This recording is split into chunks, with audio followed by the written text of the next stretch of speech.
آپ جب کسی ایسے حالات سے گزرے ہوتے ہیں جہاں آپ کو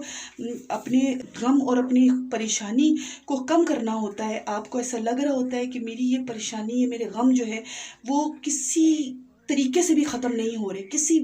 حساب سے بھی نہیں ختم ہو رہے، میری یہ پریشانی، میرے غم جو ہے وہ بڑھتے بڑھتے میری یہ کنڈیشن ہو چکی ہوئی ہے کہ میں بالکل ہمت ہار چکا ہوں، میں بالکل ٹوٹ چکا ہوں، بالکل بکھر رہا ہوں۔ تو پھر جب انسان اپنے دل کو یہ احساس دلاتا ہے کہ میں اپنی پریشانی اور اپنے غم کو جب اپنے رب سے بیان کر دوں گا نا، تو پھر میرا رب جو ہے میری اس فریاد کو سن کے مجھے وہ سکون اور وہ تسلی اور وہ تشفی دے گا جو کسی میڈیسن سے کم نہیں ہوگی، جو کسی ایسی